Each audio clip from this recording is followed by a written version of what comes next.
Welcome to Real Estate Investing Abundance, the show for busy, fulfilled professionals like you to learn how to develop financial independence built on solid, passive real estate investments. Now, here is your host, Dr. Alan Lomax. Hello, enlightened investors. Welcome back to Real Estate Investing Abundance. I'm your host, Dr. Alan, and thank you so much for being back with us again today. We're going to delve into the realm of self-storage today, and with us is John Maines.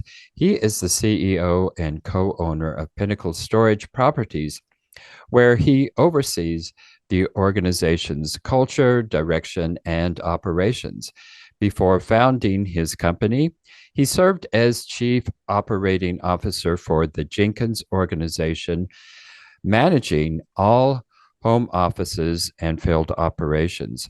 Before joining TJO, John had held executive roles at Uncle Bob's Storage, which is now Live Storage, where he was responsible for overseeing 120 properties and 200 employees. He achieved top performance for 3 consecutive years, and he has also contributed to the Texas Self-Storage Association as former board member and committee chair. So welcome, John, to the show, and take us into the show and share a memorable experience that brought you to where you are today. Well, good morning, Doctor. A memorable experience that brought me here today. I think probably the biggest thing is, growing up poor and growing up what I always called a welfare kid. And then my mom meeting my stepfather. The memorable piece of that is the values that he instilled in us from a work ethic and credibility standpoint that bluntly has led me to be the leader and business owner that I am today. Well, interesting story, and interesting how all of us have our different, I guess you call them motivations to take us down the roads that we have come on. Well, John, you were on our show when we were previously broadcasting under the label Creekside Chats with Successful Real Estate Investors, and that was about 3 years ago. So, John, kind of just fill us in. What's been going on with you and with Pinnacle Storage for the last 3 years? Well, it's funny you say that you guys rebranded under something else, because everything that you read about me and those different companies have also changed. So I heard you say that, I'm the CEO and co-founder of Pinnacle Storage Properties, which is true. And then you also said that I worked for Uncle Bob's, which is now Life Storage. Well, Life Storage merged with Extra Space. So they are now the largest self-storage company in the world with like 4,400 stores. So even what you read as far as my bio goes has dramatically changed, just like yours. So recently, as of January 1st, let me rewind a little bit. Over those years that you're talking about, I became the co-owner not only of Pinnacle Storage Properties, but Pinnacle Storage Holdings, a company called Fervent Capital, which is a capital company that sources debt for self-storage. I became the co-owner of Storage Shield, which is the protection plan when a customer rents the space. They have to take some type of protection. We own that company as well. I became the co-owner of Fineview Marketing, which is the marketing company that is a full-service marketing platform for the whole self-storage industry. I also became part owner of a company called Firum, which is a bunch of technology that includes patents, things like that, for the self-storage industry. Well, as of January 1st, we merged all of those companies into a new brand as a vertically integrated self-storage platform that is also asset-backed and technology supported, called StoreSuite. So it's STORSUITE, Store Suite. And now, instead of being the CEO of Pinnacle Storage Properties, I'm the chairman of the board for the whole vertically integrated company of Store Suite for the self-storage industry. So pretty radical change since the last time we talked. So, when do you sleep? Oh, that's a great question. So you said tell a good story that's affected here, and I went back to my childhood, but bluntly, over the last 7 years, we invest in people. And I always say, you got to have a good horse. So like storage is a good horse, but you also have to have a good jockey too. So we invest in the jockey, but we make sure that the horse is a good horse as well. And bluntly, the reason I'm able to sleep is because we have a great team. All of the CEOs of all of those companies are also now in the C-suite of Store Suite, to where they're contributing not only their company, but they're contributing their expertise in the category that they're really good at. Mm. So how I'm able to sleep, I got great partners and great team around me. Well, that is wonderful to have great teams, and yet pulling all of that together took a great deal of organizational strengths and understanding of systems, as well as understanding certainly people. What advice do you have for those of us who have not gone through these processes to the great degree that you have? Where would you start? I always say, get in the right room. And, what is the right room? You never really know. One of the things I've done over the last 7 years is I've said yes to everything. So, as an example, probably 4 or 5 years ago, I said yes to speaking at an HVAC conference or a heating and air conditioning conference. Mm-hmm. And I mean, what do you speak about on storage as at an HVAC conference, right? So, but I said yes to it, and they gave me a 30-minute session to speak about converting non-climate to climate by using HVAC to do it, and then the value add in the piece of real estate with that. Mm-hmm. I didn't know what that was going to bring me. Well, what it brought me is a couple different investors by speaking about the value add of the piece of real estate to that. Mm-hmm. So I always say, get in the right room. You never know what that right room is, but then find your resources, and everybody is looking for different resources. The biggest problem with most people is they get in those rooms, they try to find their resources, and then they try to suck the energy out of those resources. And bluntly, a lot of people see through that and realize that, and the door shuts pretty quickly. Mm-hmm. And I don't know what part of social media you're on, but I'm on LinkedIn, and I get connections, and within a minute of that's the room that I'm talking about, right? LinkedIn's a good room to be in. Mm-hmm. But the moment that I get a connection, I also get a solicitation for something. Mm-hmm. And that solicitation is normally about them. It's not about me. Mm-hmm. So I say get in the right room and then give to those resources for free. So the biggest problem in our environment of being in the right room looking for those resources is we get in the room for the resources and then we ask them for something Mm-hmm. instead of giving to them something.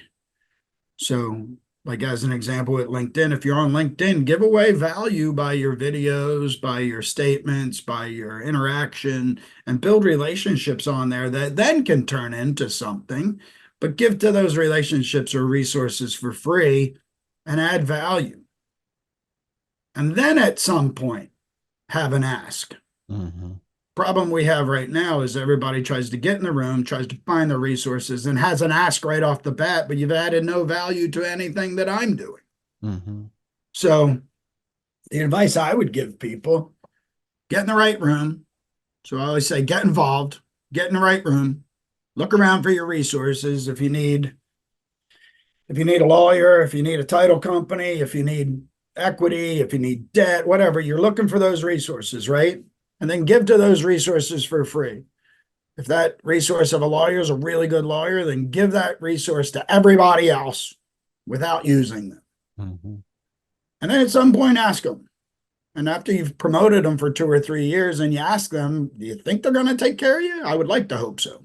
Mm-hmm. So, most people, their driving determination is to try to make money or try to be successful or try to not fail or something to that nature. Well, if you have a servant's mentality and you go out and help as many people as you can, at some point, some of them are going to help you back. And that's when they jump in and help you. And I'm not looking for something for free. I'm just looking for good quality people that know how to execute well. So that's my ask is, can you do this title work for me? And I already know you're badass because 6 of my friends have already told me how good you are. Yeah. So that's my advice is first, get in the right room. Second, look for your resources, give to them for free. And then third, have an ask. Don't do it for free and let people take advantage of you, but do it for free so that you're helping others. Yeah. So you had given some examples of giving for free training videos and different kinds of webinars and workshops and different things like that. So tell us, John, what is it that you do have to offer our audience? Well, I don't think the majority of your real estate audience wakes up every day and says, "Hey, I think I'm going to do self-storage for a living." Right? It's the abstract asset class that nobody knows about. The Mm-hmm. beauty of our suite of services is you can plug right into that now. So I think the main thing we have to offer is the ability to take you from step 1 to step 10 just by plugging into it. And, you're going to get in the right room. And to me, I'm building a company of a right room. And you're going to find all the resources you need that are going to help you for free. And then you're going to be able to help them somehow. Like you might be able to find a self-storage property that you don't know how to take down.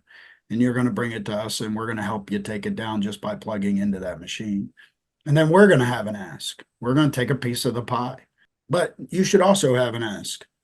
So, I mean, you brought the deal to the table, and depending on how much work you put into it and how much risk you take is dependent upon how much of the deal you get. And we look at it the same way. So, the best way I can help anybody listening to this is, go to storesuite.com and reach out to me or anybody on our team, and we'll see how we can help you.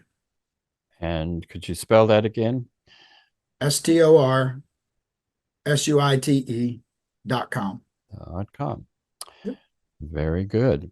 Enlightened investors, if you haven't done so already, be sure and click that like button and also click that share so others can take advantage of the content. And finally, be sure to subscribe so you don't miss a single one of our upcoming episodes.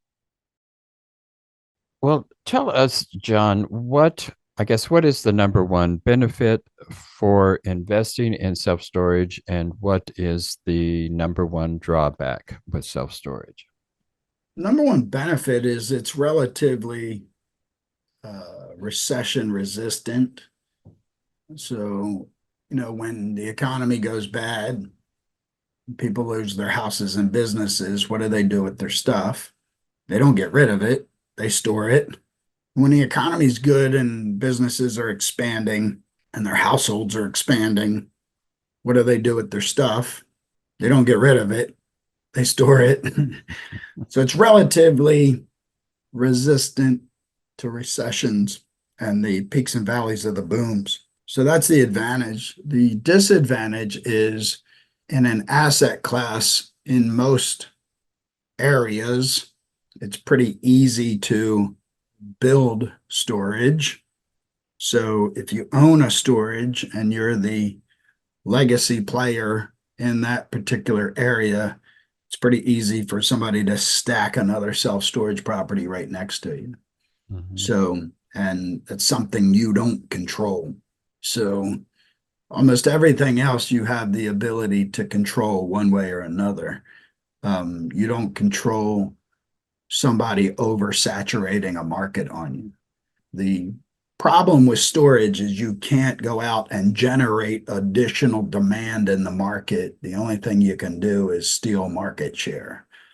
So because of that, when you're doing your market studies and so on, you're trying to figure out not just population, but income and all of those things that contribute to whether people use storage or not. And you just can't go out and increase demand to get rentals. Essentially, what you're doing is if there's 1,000 pieces of demand in the market and you put a new self-storage property there, you're stealing some of that 1,000. If you don't put a new property there, then it's the best of the best when it comes to your service and your SEO and all your marketing and branding and all that kind of stuff. So, and then the features and benefits of that particular property. So you can compete on a micro scale in some of those, but some of the downfalls can be if somebody stacks a property right next to it. Well, since that's not something you control and it's not really something that you can necessarily foresee, as your mom and pop investor could, without doing any market research, could go in and put in a self-storage right next door to you. How do you mitigate that kind of risk? It's a good question because I think essentially you have to have enough staying power to offset the highs and lows. So let's say you buy a property today, it's doing well, it's going to cash flow for you as soon as you buy it. And a year from now, somebody puts 100,000 square foot property right next to yours.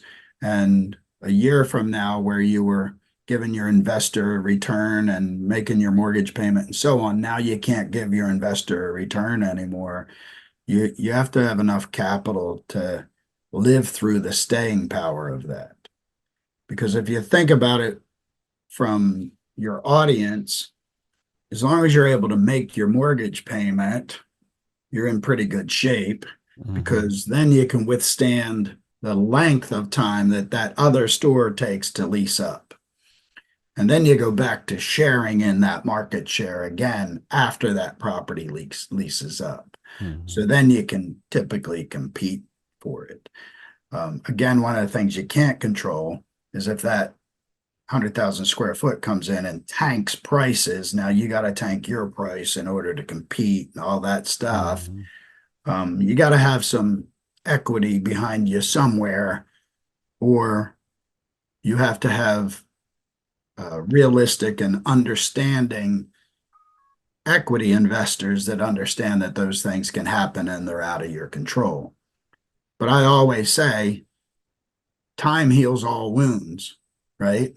So as long as you're paying your mortgage, you're actually paying the mortgage down, even though the rates aren't going up. You're still creating a gap of profit for your investors and for yourself, but it takes more time than if you increase the revenue and paid the mortgage down. You got a bigger gap, right? Right. So because of that, if you had some staying power of realistic investors, or bluntly equity in the bank to make sure that you can continue to pay your mortgage, over time, you'll not only get your money back or your investors back, but you'll also get them a return. Yeah. Well, excellent insights there. John, what has been within the self-storage industry, what has been your biggest setback, and how did you deal with that? And what lessons did you learn from that? We haven't had a lot of setbacks. Since the last time we talked, we sold a portfolio to one of the REITs for 115 million. So that was a pretty good set forward versus a setback. Gave a good return to investors. Everybody got liquidity. springboarded us for the next go around. At the time, we had 27 properties, sold 14 of them, and then sold a bunch of one-offs, went all the way down to about 6, and now we're back up to 21 again already. I think some of the biggest setbacks right now is over the last 5 to 10 years, people have woke up and realized that storage was a good investment. So you got a lot of this big money coming in and buying storage properties as at an overvalued price. So it's become harder and harder to compete for Class B and Class A type of properties. So some of the setbacks, and I wouldn't even call them setback, is we've got to work differently and work harder to find some of those true off-market deals, to find some of those deals that have enough meat on the bone that you can actually do them, and buy them, that you're going to make your investors some money. So I think some of the biggest setbacks, and good for the big money for recognizing it, that this is a good investment, because as the big money comes in, so do prices go up. It's all supply and demand, right? So I wouldn't have been able to sell my portfolio for a really good profit if that big money wasn't in play, right? Yeah. So I can argue both sides of it, I think. But some of the setbacks is, if that big money didn't come in, I probably could have grown faster and bought more stores and took care of more investors. Well, I hear that story with multifamily as well, that the institutional investors have really entered the market and are interested in, where institutional investors weren't interested really in anything less than a 300 unit complex. Well, today they're buying up 50 unit complexes and have created a whole different competitive market, and it's just much more difficult to get into it because, well, they are not looking for the same kinds of returns that we are typically looking for, and so they drive those prices up, and it's really Yeah, challenging. their capital is a lot cheaper than our capital. I mean, you go to Wall Street and you borrow capital at 2, 3, 4%. It's a lot cheaper than me borrowing it from the bank at 8% and borrowing it from investors at 15 and 20%. So Yeah. they're what they call the capital stack. Their Mhm. capital stack's a lot cheaper than what my capital stack is. So they're able to pay more because they expect less. Yeah, exactly. So that, and you know that in multifamily, but you see it in single family homes as well. I Yeah. just read an article this morning that in Sarasota, I think it's Sarasota, Florida. I know it's in Florida, but Sarasota, Florida is now going to have a single family home supply issue because there's too many Airbnbs there. Mm. Yeah. So the individual investor that bought an Airbnb in that market, now the market's oversaturated. Local government comes in and says you're not allowed to do this anymore. It makes the market crash, right? And now Mhm. you got too many. They bought it at the peak. They paid too much for it, thinking they're going to get cash flow. The government tells them they can't do it anymore. And now all these things are on the market for a loss. So it Mhm. drives those home prices down. I think that not only big money, but the herd mentality in some of these Yeah. also causes some of those ebbs and flows. Yeah. And the good news is in storage, you don't get a lot of that, Yeah. because the Airbnb investor typically isn't going to go buy a $3 million self-storage property. Right. Yeah. Usually is smaller investors. Yep. Um, well, John, given the challenges in multifamily and self storage in competing with institutional investors, have you considered looking into any other commercial segments such as RV parks or medical buildings or so on and so forth? Bluntly, nope. Nope. I get approached all the time, right? Yeah. Because I'm also an investor. Yeah. And when you get some liquidity everybody steps in and goes, "Hey, can I have some of your money?" Like that kind of stuff, right? So, but bluntly, I stay in my lane.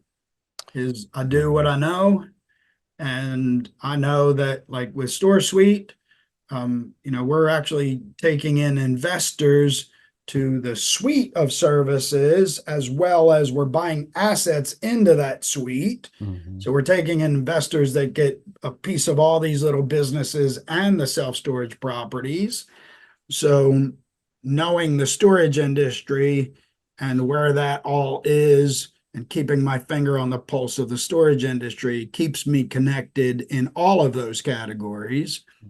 So, so bluntly, have I diversified? I'll give you a perfect example. I did a flip house December of 2022. We bought it and I just took it off the market this morning. It still hasn't sold.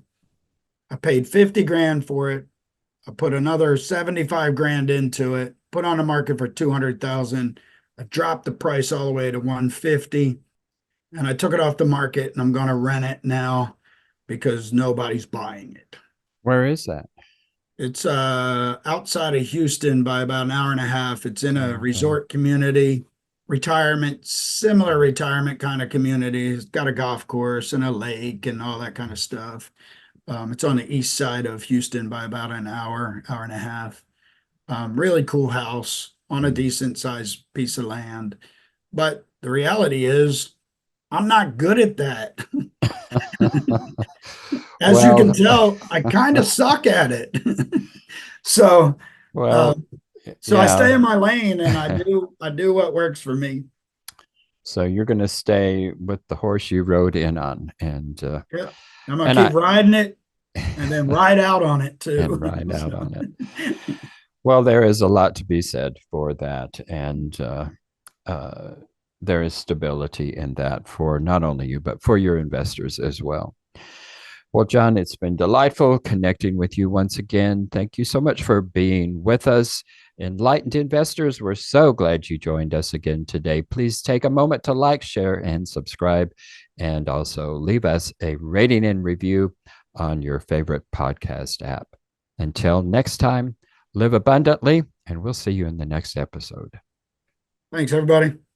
Enlightened investors, wait, don't go just yet. I just want to remind you about our recently launched webinar that you will not want to miss. If you're at all curious and would like to learn more about how real estate investing can diversify your investment portfolio, alleviate the anxiety associated with Wall Street swings, leverage your 401ks and IRAs to substantially increase the return on your investment, and do all of this with turnkey, hands-off, passive real estate investments, then you'll want to immediately go to stevetalker.com/webinar. In the webinar, we'll also address the common dubious investment schemes that you want to avoid. To access the webinar, go to stevetalker.com/webinar. I look forward to seeing you in the webinar. Thank you for tuning in to Real Estate Investing Abundance, brought to you by Steve Talker Capital, a company working for passionate professionals like you to develop financial independence built on solid, passive real estate investments. As part of our efforts to make the world a better place, Steve Talker Capital contributes to activities and organizations committed to better understand the equine. These endeavors attempt to enhance the human treatment of horses worldwide. Steve Talker Capital, working for a world where all creatures, great and small, flourish abundantly. For resources to develop your financial independence, connect with us at stevetalker.com.